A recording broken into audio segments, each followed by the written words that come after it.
Hey, y'all, welcome back to the Late Night Vision Show. This is episode number 253. My name is Jason Robertson. I'm the owner of Outdoor Legacy. We specialize in all types of night vision and thermal optics. And as always, I've got my co-host, Mr. Hans from the Hans East Texas YouTube channel. What's going on over there tonight, Hans? Jason, I'm holding up a piece of paper here. At the top of the piece of paper, it says 2023. Under that, it's got the number 1. That's how many times I've got poison ivy so far this year. It is March. This is a brand new record. Every year I get poison ivy several times, but I've never kept track of how many times. This year I've dedicated myself. Got my list here. Number 1. Again, it might be a record-breaking year because this is probably the earliest that I've gotten poison ivy. We are still in a safe region and location as far as where the poison ivy has gone. It has not gone south, thank God, and it hasn't gone north. It's right there around a little bit north of the equator, I would say, but we're still all good. We're in the safe zone. But we'll keep track of it, y'all, and we'll see how many times I get poison ivy this year. Well, I don't know what all we're keeping track of, but let's just keep track of totals, not of locations. Yeah. But you know. We got a show tonight that I think some of these guys are going to know what you're talking about, though. So tell them who we're going to focus this show on. Lots of you guys getting into this kind of mix. So we are talking about something very big, and we're going to be talking about deciding on the correct optics and maybe the best choices for squirrel and coon hunting. And that's a big thing going on right now. There's a lot of tournaments that go on all over the country. We get calls. A growing number of calls. I think thermal optics wasn't something that was used in a lot of these tournaments from now on, but I think that they see the competitive advantage of having a thermal in their bag when they go out and hit the fields and hit these woods, trying to get these coons up a tree and got all these dogs and everything else. But we do have somewhat of a resident expert, especially with squirrel hunting, because the guy's got a dog that does nothing but squirrel hunt, Mr. Jason Robertson. And he even on slow days, taps out a little bit early and takes the kids squirrel hunting. So if anybody knows what they're talking about on this topic, I'm going to say my man Jason. He's got this thing nailed. I think that he has just oversold me just a little bit there. I do have a female mountain cur that is a trained squirrel dog, and she is a way better squirrel hunter than I am a squirrel shooter. So we will give that to her. She's when we go out hunting and we don't come back with any squirrels, it's normally on me, not on her. I'll tell you what. Now I'm going to bring this up, and this is going to play right into this perfectly. She trees a lot of times. And I believe her. I don't think she's lying to me. And I don't think that squirrel tapped that tree and jumped over, went to another tree. I believe her, but a lot of times I can't find those squirrels. And that's I'm just getting old. My eyes aren't as good. And I look up there on one of those big hardwood trees and all I see is gray, and I'm looking, I need some movement. I want to see that squirrel running out there across the limb, and when it sucks up there, I don't see it well. And so that's going to kind of play in here to talking about thermal optics. Same thing goes for you coon hunters out there. I know that from what I've been told, I don't do any type of trial or tournament hunting, but I've heard that a lot of the tournaments in these trials are allowing thermals to be used now. And so that's something that it's a new tool that a lot of guys are putting in their toolkit. Mm-hmm. So I want to talk about this. And I think one of the big things, because Hans is right, we get a lot of calls about this, more and more and more than we've ever gotten. And so a lot of the guys that are calling about these thermals, sometimes they've got a buddy that's using one. They saw somebody at a tournament that was using one. They've heard about it. And there's a lot of misconceptions on what the thermal will do, what it won't do, what it can do, cost. So we just kind of want to break this down. And there's going to be a lot of guys that have listened to this show that, y'all are night hunters, hunting hogs, coyotes, predators. You probably already know a good bit about thermal. And this may seem kind of basic to you, but what we want to do is lay this out for guys that, again, are into squirrel or coon hunting, into treeing dogs, but are again maybe not overly familiar with kind of Yeah. everything thermal's got to offer and what it can and can't do. I would So say, with well, go I ahead. was going to say is a lot of people, I would say, get themselves in a little bit of, I don't want to say trouble, but they kind of get into the wrong optic, and from what I've heard, and the reason Yes, being, I think the perception is, well, any thermal will work. All I'm doing is basically standing close to a tree and that's right. looking up into a tree. But there's a lot of factors that are involved in deciding on the right optic. We're going to go through a lot of those specs, talk about what's important to focus on as far as specification wise. Some of the parameters involved with looking up into this, into a tree with a thermal. Again, it's short range, but there are a lot of other factors that are involved. Some of them are environmental. Some of them having to do with the landscape and the topography, or how brushy or whatever, whatever type of trees you're looking into. But I would say it is not as simple as just hopping on and say, oh, that monocular is inexpensive or affordable or it's in my price range. I'm going to get that one, because not all thermals will do what you want it to do, as according to just or regarding just looking up in a tree trying to find a raccoon. It's definitely something to keep in mind. Yeah, and I would say that the opposite is true too. You can't say, well, I'm going to spend more money, so I'm willing to spend Oh X, yeah. Y, Z, maybe 2 or 3 times as much as this guy. So this one has to do better. It actually might not. Again, if you get the wrong spec. So we'll get into that. I tell you what, before we do, I want to go ahead and give the shameless plug in the commercial break here and say that if you're looking for one of these optics, and you might want to cut the show off right now, you may say, okay, I want to do this. I don't know what to do. I just need somebody to tell me. We're the guys to help you with that. Hans, myself, our other salesman, Ashley. Again, we sell these optics for a living, but we use every single one of these optics in the field, and we can tell you realistically what they are going to do and what they're not going to do. And again, sometimes what they're not going to do is just as important as what they Oh will yeah. do. So if you're, you want to make a purchase from us, you're looking for that thermal, but you're like, guys, I really need some help. Tell me what to do. Give us a call at 877-350-1818. That's Outdoor Legacy. 877-350-1818. And just say, hey, let me talk to one of the guys, and you can tell the ladies that answer there in the office. Listen, I'm a squirrel hunter, I'm a coon hunter, whatever. I need some help, looking for a handheld or whatever, and they'll be glad to help Right. you. And they'll get you to one of us, and then we can discuss it with you and point you in the right direction of what will do what you need it to do and fit your budget and what have you, realistically. So you can always go to our website, Outdoor Legacy Gear, GEAR, outdoorlegacygear.com as well. Yep. So, all right, let's jump into this. The first thing I'm going to do is I'm going to play Negative Nancy for a little bit. I think everybody knows what, at least they think they know what thermal will do for them. It will allow them to look up and very quickly spot a squirrel or a coon that is up in the tree. Okay, but let me tell you what the obstacles here are.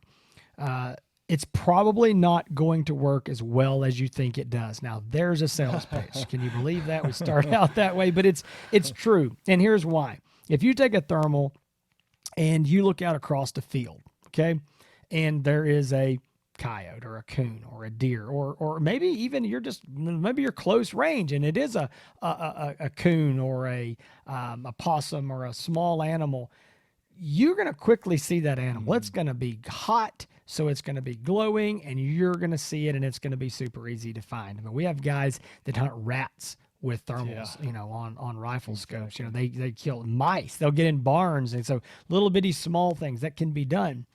Here's where the big number one challenge comes in when doing this, looking up in trees. Thermal is essentially, I'm going to say this in layman's terms here, because that's the only thing I know is layman's terms. What you're doing is you're looking up, and thermal is reading temperatures. That's what it does. I say it sees heat. Well, it actually just reads temperature. Everything's got a temperature. So even if something is at 0 or -0, it still sees it and it reads that temperature. And that's where that image comes from, is everything has a different temperature out there. When things don't have a different temperature, they all blend in together. If you know that you're not going to get a lot of detail when the temperature and everything is about the same. So maybe after like a big heavy rain or something.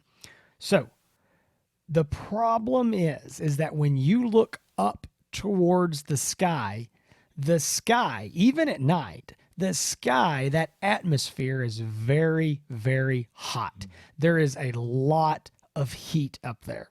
So you're looking at a tree. Let's just do this. I'll use my hand here. Looking at a tree, but they're way up here is all the sky in this atmosphere.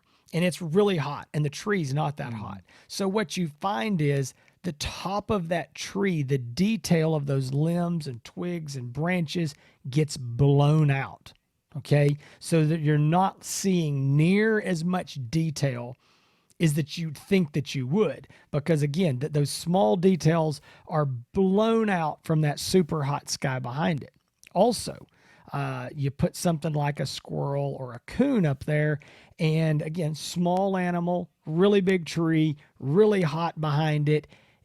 It can be hard to see that animal because it's not popping out. Because again, what's the brightest thing on your screen, the hottest thing on your screen? The sky behind the tree up in the sky. So that's a problem. And you go, well, okay, turn the show off. This is not going to work for me. Well, there are some workarounds. There are some times it works better. There's some times that it doesn't work great. All right, let's talk about that. Number one, nighttime is better than daytime. Well, why is that? Well, the sky is not as hot. It's still a lot of heat up there, but it's not as hot as it would be on a sunny day. That's obvious. So that's number one. So coon hunters have a little bit of advantage. Another trick is it's way harder looking straight up, standing underneath that tree and looking up, because again, you've got so much sky above you. But if your woods are open enough that you can get back from the base of that tree, the further the back, the better.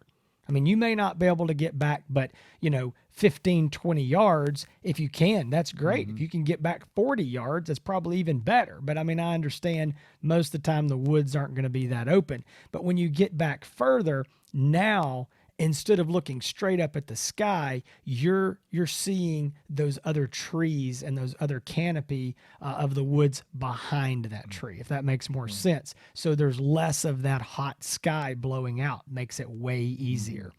Another thing that is very, very helpful is, and this kind of goes back to the nighttime is better, overcast days. All right. If you get a dreary day, it's just a cloudy day, then it's way better. Because again, obviously I'm going to keep saying this, the atmosphere is not as hot. So it doesn't blow out quite as much. If you take a day that is overcast and you can back up from that tree, then you've got a way, way better chance. Last week, I got 2 squirrels this way. I mean, really, to be honest with you, not even hunting. My dog is out and she's running and she's treeing squirrels out here, around our place. And she can't roam the whole place, but she's got about 5 acres and about 3 of that is woods. And so she can get in there. We've actually got an underground fence all the way through those woods, which seemed like a great idea when I put that in. Not so much now because she's hunting. And so anyway, but really overcast last week. Go in there, she's treed. I can stand back, go, there's a squirrel right up there, hidden down in that crack, and I can go get him.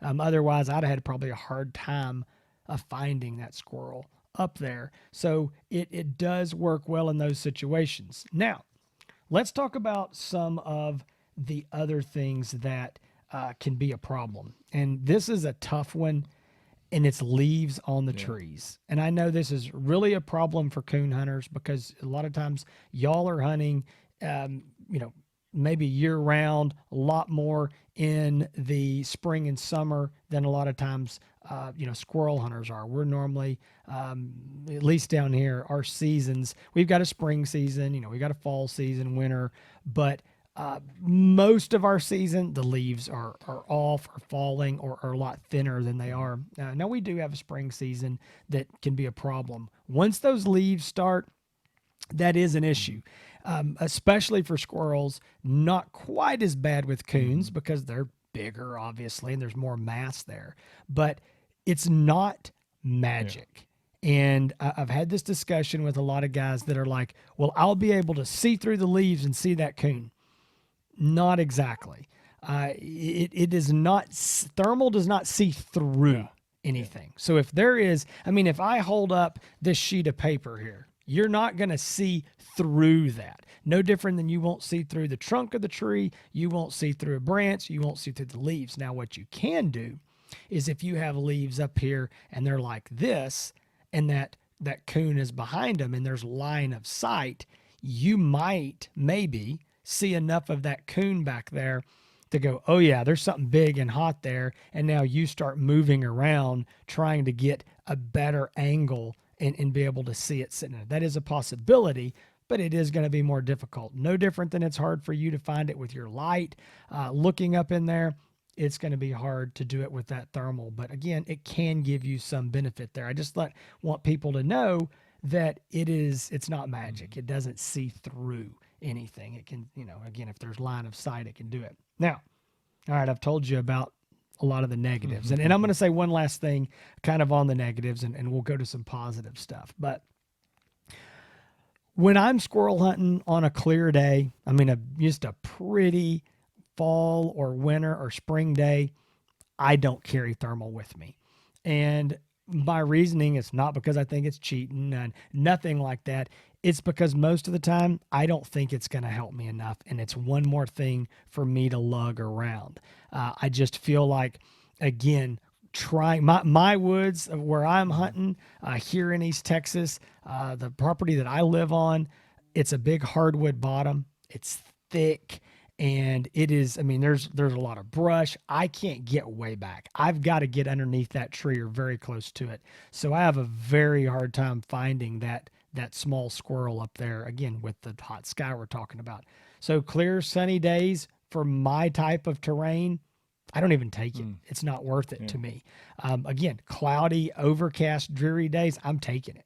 It is very helpful in those type of situations. Coon hunters, you're hunting at night, a little bit different. You're also hunting larger animals. So, all right, that's just the brutal honesty. But guys, it may be the first time you ever watch this show. That's one thing that Hans and I try to do is we just tell you the truth. Take it, leave it, like it, love it, hate it. We're going to be honest with you. We never want you to buy something and go, well, this was a waste of several hundred or $1,000. We want to make sure you're getting what works for you. So, all right, I'm just looking here over my notes to see if I've left any of the negatives out, but I think that's most of them. Hans, let's talk a little bit about just a few of the specs and the things that you and I would look for in a unit. And guys, I'm going to say one thing before I spin this over to Hans, but we're specifically talking about handheld thermals, monoculars, single eyepiece that you put up to your eye. We're not talking about scopes. There are some scopes out there that would do and fit into this category. Maybe you say, well, I want a scope because I may want to go kill some hogs, kill some coyotes. I'd like to have a scope that can do that. That is a possibility. We're not going to talk about that tonight on this show, but if you're interested in a dual purpose unit, something small enough, lightweight enough, that you could do that, give us a call. We'll be glad to see if we can help you find something that will do both. But tonight, we're going to focus on what we would purchase if we were going to buy a handheld unit that was dedicated for this type of hunting application. So maybe that'll make more sense when we get into these specifications. Yeah. I'm not a professional coon hunter, but I do enjoy hunting them because I think every time I do, I'm saving myself some corn or some grief or something that they've torn up on a deer feeder. But I just know there are times, believe it or not, when I go out just to hunt coons, and it's not. Yep. It's usually when I have a problem. I notice on camera, hey, I've got several of them up here. They're tearing stuff up. If I want to keep this spot, if I want to keep all my gear, all my cameras, and all my deer feeders from being destroyed, I got to go shoot. So I'll go out and I like to set up.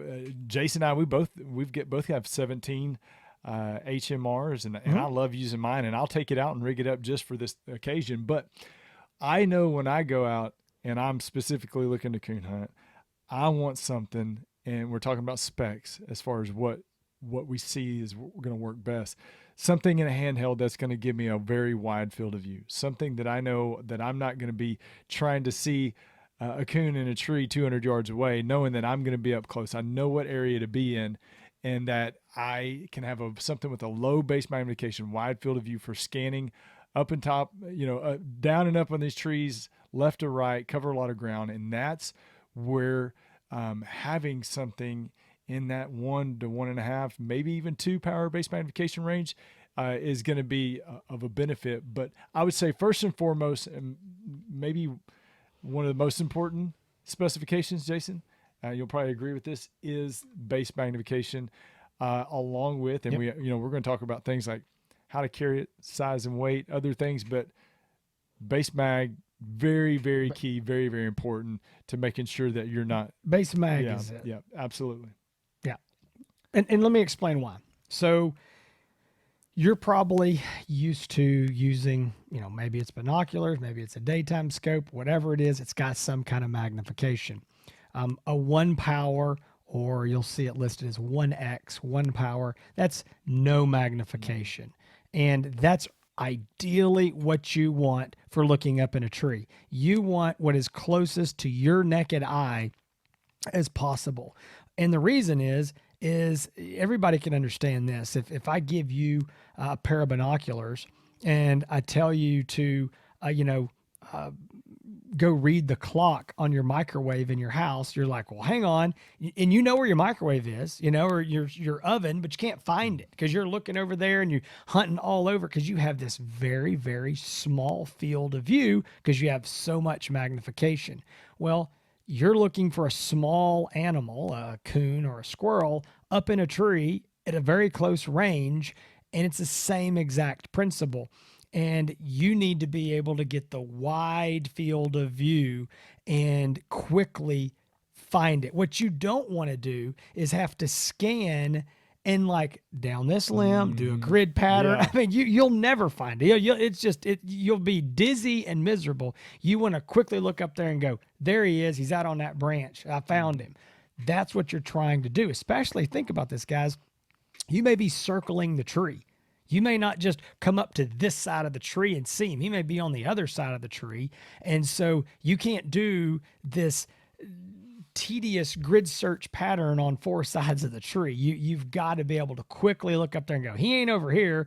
Let's go over there and keep looking. So 1 power is ideal. There is actually, I cannot think of a time where a 1.5 or a 2 power would be a benefit to you. I think that a 1.5 power, which is just a little bit of magnification, could be okay. I think a 2 power is way more than you want. I think it's way more than you need, but I think it's the highest acceptable amount. And there are most, whether they're scopes or handhelds, most of these units are going to have some magnification because the average guy using them is not looking up in a tree. He's looking out across the field. And even if that is only 75 or 100 yards, that's way different than looking up, 10 yards. And so I think that you're going to find, as we kind of get into, and we'll talk about a few options here later on, that most of them are going to be more than a 1 power. The 1 power units are generally more expensive because those are normally for guys who are going to put them on helmets while they're hog or coyote hunting. Again, they could be handheld for you, but you're probably going to end up with a little bit of magnification unless you spend more money. But your goal needs to be to keep that magnification and that field of view, the magnification as low as possible, the field of view as wide as possible. Exactly. So if you have any more questions about that, hit us up in the comments, or you can call us if you're wanting to know exactly what all of that means. But Jason, how to carry this thing? What's the best thing that you've seen? I know, and I'm gonna save mine. It's probably the same as yours, but how are guys that you know that are doing this consistently? How are they carrying these optics? Because you got a lot going on. You got one hand. If you're carrying it in your hand, you're trying to set up stuff. You're trying to, if you got dogs, you're trying to work dogs, and I'm sure you got stuff, that you're working along with that. Yeah, you got. I mean, Yeah, you got e-collars and you got all kinds of stuff. So what do you see as way that people are carrying this stuff?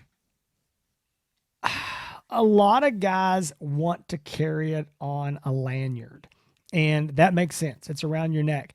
I don't like it around a lanyard for a couple reasons. Again, depends on how you're hunting. For me, I've already got my I run a Garmin GPS with my collar, so I've got that around my neck, and I already don't like that around my neck, but I have it. And so two things around my neck, now they're just banging into each other. I for sure don't like that. If you're in thick stuff and maybe you're having to run to get to a tree, maybe if you're like me, you may end up on your hands and knees crawling through some green briars or some brush or privet hedge or whatever you've got down there, in your woods. And sometimes that stuff around my neck is just too much. But I would say this, with every unit, you can rig up some kind of way to connect it to a lanyard. All right. Most of these monoculars are not designed intentionally to be carried around your neck. They're intended to be handheld, or maybe helmet mounted or thrown into a bag, but not around a lanyard. But a lot of guys want to do that, even hog and coyote hunters as well. So you can always rig up some kind of way. Maybe that's, buying a lanyard and tying or clipping it on to just the regular hand strap. Almost all these monoculars mostly are going to have some kind of hand strap, or whether it's a padded hand strap or the little wrist strap, kind of like a digital camera would have. There's normally some way, somehow. And if they don't, all these units have, or almost all these units have a tripod jack in the bottom. And so you can go online and buy a little tripod, like a little male that goes into that female jack, and it's got a D-ring on it. And at that point, then you can very, very easily connect it to a lanyard. So the lanyard's the most popular way. If you don't want to do that, if you're carrying any type of a bag, whether it's a backpack, a side sling, a fanny pack, or whatever it is, if there's somewhere you can shove it into, I would say this. It also depends on how active of an area you're in. I mean, if you're going to be out there and your dogs are going to be treeing, every 5, 6, 8 minutes, and it's just one after another, then you probably do want it on a lanyard or in your hand or somewhere out close. If this is something that, you may be hunting and it may be 15 to 20 minutes, 30 minutes, but before they tree again, man, you may want it in a bag. You may not want to be carrying it, because here's the deal. Every one of these units is going to come on from turned off to powered on in a matter of seconds. I mean, I don't know what the longest would be. I don't time these things, but 6, 7 seconds, my gosh. I mean, that's no big deal. You can do that when you're walking up to the tree. So it's no problem if you don't have it out on a lanyard. So again, a pocket, some of these, and you call us, we can help you figure out which one based on how you want to carry it and all those things. Some of these are small enough to fit into, again, whether it's a coat pocket or a hoodie or whatever. I mean, I'm saying you don't want to lose it either, but so size and weight kind of rolls into this discussion of how are you going to carry it. If you get a big honking monocular, you may not want to wear that around your neck. You might want to shove that in a bag or something. So a lot of considerations there. I'll wear just like cargo pants that have a pocket on the side. If for a monocular, it works perfect to slide it in there.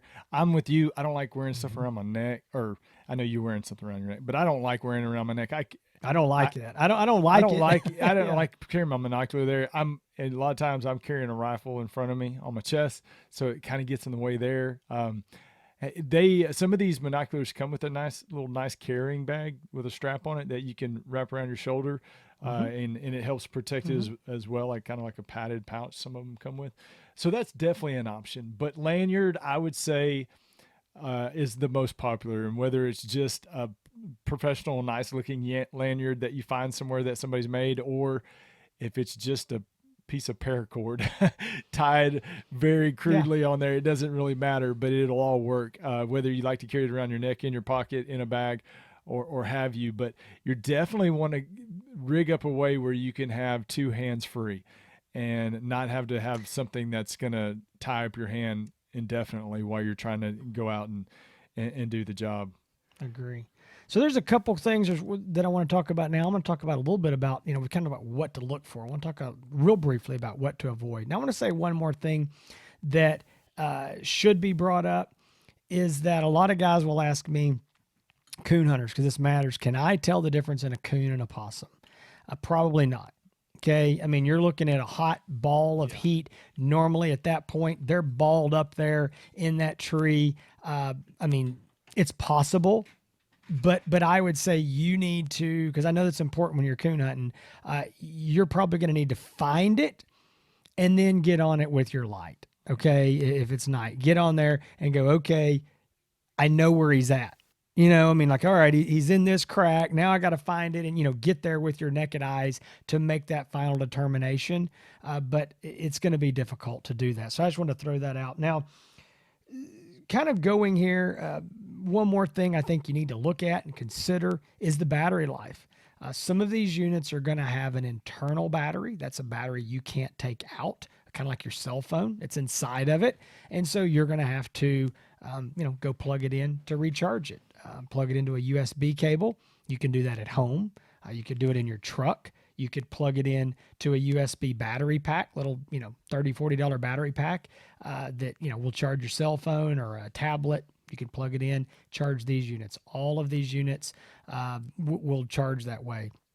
And so that's just something to consider about is the batteries. How long are you going to be out there? Is this a big deal? Or are you going to be out there for 12 hours?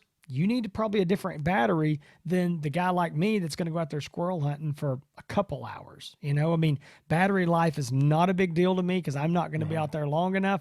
I'm going to be turning it off and on. But if you're out there just hunting all night long and wanting to leave it on, then, more battery life. It's something to consider. Again, that's something that we could go over with you, giving you those different options. So something that a few things here I'm just going to mention that I would avoid. I think we've probably talked about almost all of these, at least opposite. We've talked about what to look for.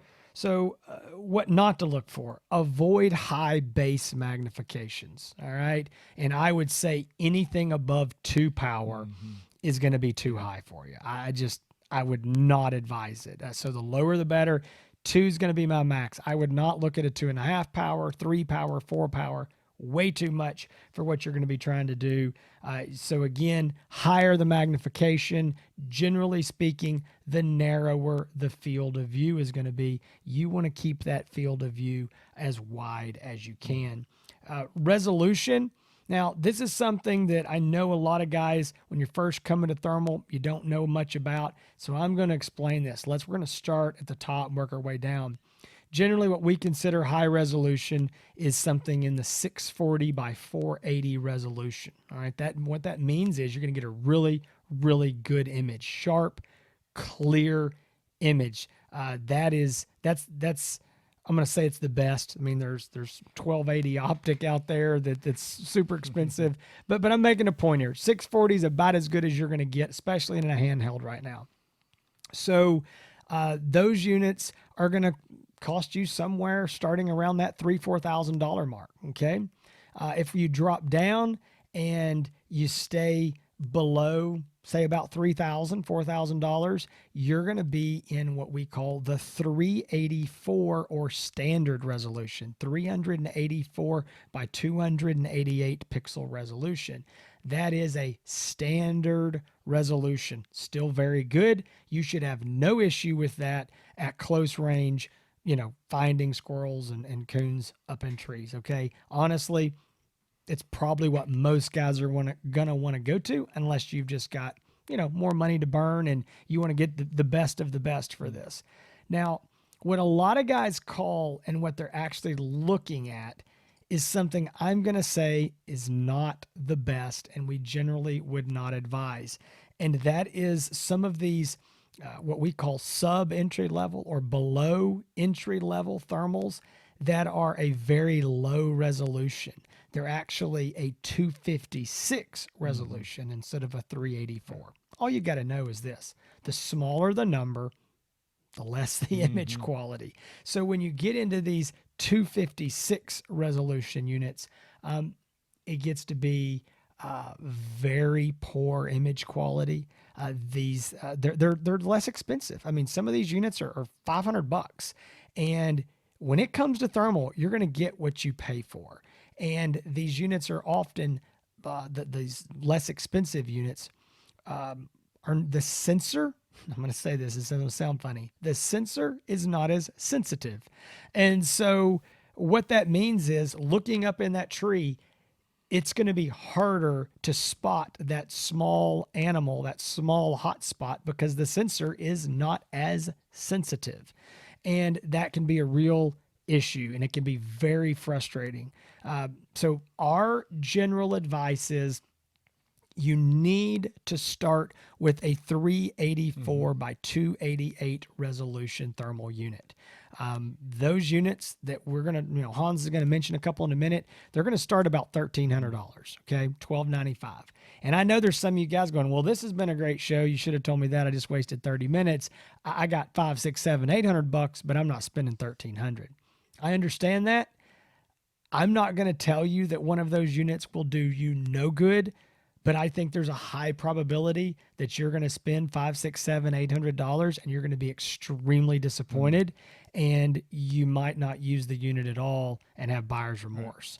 So listen, we sell some of these units. Okay, they have a very, very specific use for what they're good for. We don't believe that squirrel and coon hunting is one of those uses. Again, you don't have to take our advice. You can do what you want to do, but we just, again, we're being honest. We're not trying to sell you something that's more expensive just because we're trying to keep you from buying something and finding out that maybe you're wasting 5, 6, 7, $800, $1,000.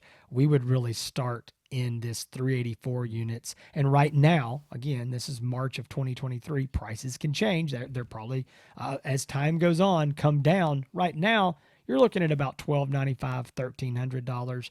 But again, by the time you're watching this, there may be something out there for $800. But you know, as of right Yeah. now, So there's not. 12.95 bottom end. I'd say top end. I mean, you could get over $6,000 for something that would be useful doing the sport of squirrel and coon hunting. But let's just run down a few options without being very Sure. specific, just because there are a lot of you out there that are just trying to find a way to investigate for yourself. We want to just kind of give you some of that information, do some investigation and follow through, and come up with your own determination just through research, watching videos like this, watching reviews online. But I would start out and say, just first of all the manufacturers that we deal with, all the major thermal manufacturers, I do believe have something to offer the squirrel and coon hunters that are doing specifically what we're talking about, looking up in trees, trying to track down different things like that. So I would say the most popular, just breaking it down by manufacturer, starting out with AGM would be the Taipan line, which we've talked about quite a bit on this show. There's a lot of people, a very, very popular model of monocular from AGM, and they've been out for a couple of years. It's not brand new. A lot of people don't like jumping on the bandwagon for something brand new, but very popular within this sport and something that you should definitely investigate. So that's the AGM Taipans. Now there are some 256 resolution Taipans. As you know, Jason and I suggest the 384 resolution for doing this type of hunting. So there are 3 different Taipan models that are 384 resolution. They also, Jason, as you know, and we're going to be testing and talking about soon, the AGM Sidewinder, which is going to be coming out. It was announced at Mm-hmm. SHOT Show. We should be getting some more units. We've had a chance to test it briefly, just very briefly, but we'll be doing some more thorough testing with it soon. And that is the AGM Sidewinder, so stay tuned for that. iRay does have the They've got the iRay Cabin, which is under the $2,000 price range, which is a great monocular, very popular monocular. They also they have several different one power monocular setups. So they've got the MH series, they've got the RH series, which are in different price points. Those are one power helmet mountable binoculars, but very small in size. So you got the MH25, the ML19. I don't want to make this too list oriented, but also the RH25, which is a 640 resolution, one power. Pulsar has the Axions, the XQ35, which is a two power monocular, and very small in size, compact, the size of a laser rangefinder module, or a laser rangefinder handheld, that size. So something easy you can put in your pocket. Envision's got the Nox 18. So there's a lot of different choices. Again, AGM Taipans, the iRay cabins, and the MLs and the RHs, and then Pulsars with the Axion series, that style. So if you are trying to find something, you want to get into that. And I guess this is a good spot to put this as well. If you're needing help, if you've heard all the specs to look for, if you've heard the specs of what to stay away from, if you've heard us talk about all the different options there are out there and you still have questions, you're a squirrel, you're a coon hunter, small game, whatever, and you need questions about this stuff, give us a call, 877-350-1818. We'd be glad to help you and help narrow down the search. And what we're going to ask you, again, one of those questions is going to be, what's your budget? What's your price range? What are the conditions you're at? Are you in cold conditions? Are you typically in warm conditions? Lots of trees, lots of leafy trees, pine trees, whatever it may be. We're going to ask you a lot of questions to get down to. And I was talking to a guy today. He's like, I don't know where to start, but I know you're going to ask me a bunch of questions, and that's why I'm calling, because you can narrow it down. And we're going to do that specifically for you and your situation. So 877-350-1818, outdoorlegacygear.com, Jason. Yeah, so I think Hans is dead on. These optics that he mentioned here, I know he just kind of briefly went over some things. You're like, well, that didn't really mean anything to me. I'll just tell you, there's units on that list that start at $1,295, and there's units on that list that go all the way up to $6,200. Okay, that's a big, wide list. I understand that a lot of that higher end stuff is going to be out of the price range or the budget of most guys. We get that. What we would say to you is, as Hans mentioned, you're going to call us. We're going to ask you questions. Don't get worried. It's not a pop quiz. We're going to ask you easy questions. But one thing that you need to know before you call, and this is something that only you can decide, because we're not going to tell you this, you need to know what your realistic budget is. And if your realistic budget is, maybe you're going to call saying my realistic budget's $900. It's not $1,300. It's $800. Will one of these, will this do me any good? We'll tell you. I mean, we may say, hey, you describe exactly, okay, you're doing this, you're doing that. Well, okay, it's going to do you some good or whatever. We'll go, no, it won't. I mean, we're going to tell you the truth. We're not just going to try to sell you something to sell you something.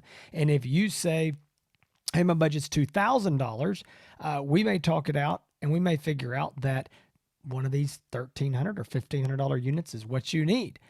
At the same time, you may tell me it's $2,000 and you may give me your list of, I wanted to do X, Y, and Z.